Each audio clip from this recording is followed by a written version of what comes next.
देखो आज हिस्ट्री है, हिस्ट्री 12th का है और आज पढ़ेंगे गुप्त काल को में भारत का गुप्त काल को भारत का स्वर्ण युग क्यों कहा गया। गुप्त काल को भारत का स्वर्ण युग क्यों कहा गया, इसके बारे में जानने का प्रयास करेंगे। और ये एकदम VBI रहेगा 2025 का क्वेश्चन।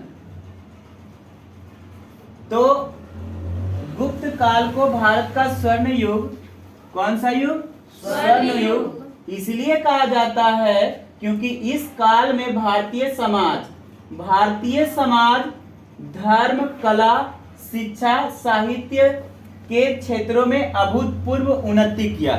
मतलब कि गुप्त काल में जो है धर्म के क्षेत्रों में, कला के क्षेत्रों में, जैसे नृत्य को कला कहते हैं, शिक्षा के क्षेत्रों में, साहित्य दर्शन के क्षेत्रों में अभूतपूर्व मतलब बहुत विश्वसनीय मुकाम हासिल किया। किस किस में? भारतीय समाज के धर्म में, कला में, शिक्षा में, साहित्य दर्शन में। ठीक है, जिसका कुछ निम्नलिखित उदाहरण भी है। ठीक है, जैसे सामाजिक व्यवस्था, धार्मिक स्थिति, स्थापत्य कला, चित्रकला। तो इसको पूरा तोड़कर थोड़ा लंबा कर लेते हैं और इसको चाहे जैसे हो रट कर या समझ कर याद करना ही है। ठीक है, जो आसानी से ना मिले उसे थोड़ा जबरदस्ती भी चाहिए और जो ना मिले उसको छोड़ ही देना चाहिए। जैसे सामाजिक कला क्या है समझेंगे। सामाजिक कला गुप्त काल में समाज 4 वर्गों में बढ़ चुका था।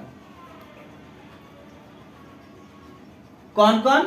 ब्राह्मण, क्षत्रिय, वैश्य, शूद्र। याद रखना, गुप्त काल में समाज कितने भागों में बटा था? 4 भागों में, ब्राह्मण, क्षत्रिय, वैश्य और शूद्र। और ये चारों का अलग अलग नियम था। दूसरा, धार्मिक स्थिति।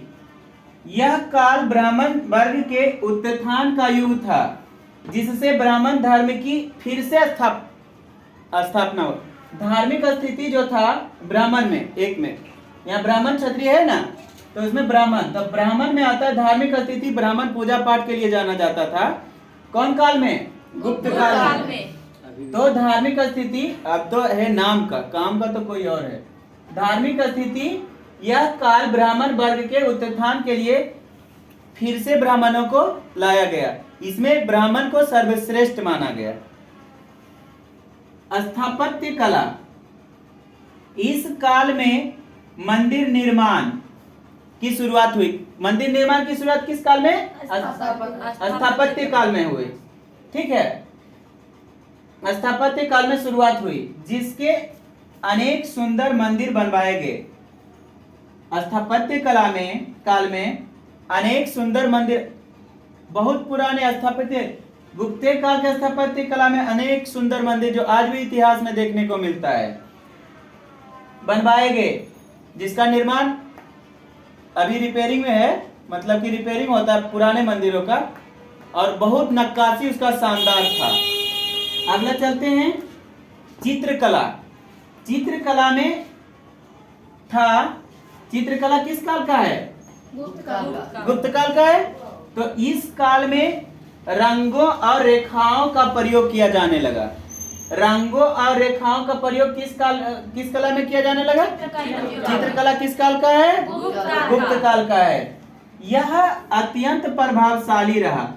जैसे होली है ने, दुर्गा पूजा, ये सब चित्रकला में ही आता है। तो इसमें रंगों का त्योहार बहुत ज्यादा प्रभावशाली रहा। इसमें भाव और विषयों का चित्रण किया जाने लगा। किस भाव का कौन सा व्यक्ति है, कौन सा मंदिर है, कौन सा देवी देवता है, उत्कृष्ट रूप से किया जाने लगा। और अंतिम में इत्यादि चलेंगे, है नहीं? तो इस समझ गए गुप्त काल में भारत का स्वर्ण युग क्यों कहा जाने लगा। गुप्त काल को भारत का स्वर्ण युग क्यों कहा जाने लगा? या क्यों कहा जाता है? काटना पड़ेगा सर ने